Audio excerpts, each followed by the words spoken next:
Awit, Kabanata 32. Mapalad ang taong pinatawad na ang kasalanan at pinatawad rin sa kanyang mga pagsalangsang. Mapalad ang taong hindi pinaparatangan sa harap ni Yahweh, hindi siya nanlinlang. Nang hindi ko pa naihahayag ang aking mga sala, ako'y nanghina sa maghapong pagluha. Sa araw at gabi, ako'y iyong pinarusahan. Wala nang natirang lakas sa katawan, parang hamog na natuyo sa init ng tag-araw. Kaya't ang kasalanan ko'y aking inamin, mga pagkakamali ko'y hindi na inilihim.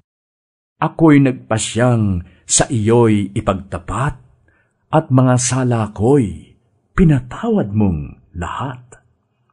Kaya ang tapat sa iyo ay dapat manalangin. Sa oras ng kagipitan, ikaw ang tawagin, at sa bugso ng bahay, di sila aabutin.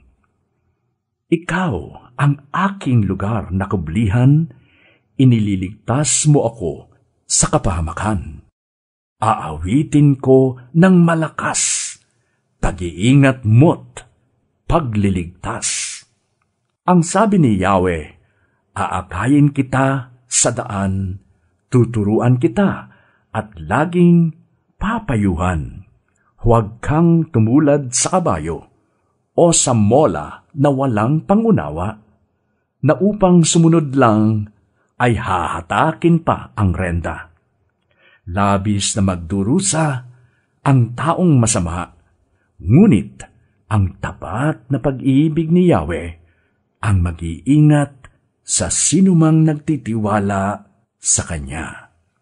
Lahat ng tapat kay Yahweh magalak na lubos dahil sa taglay nilang kabutihan ng Diyos.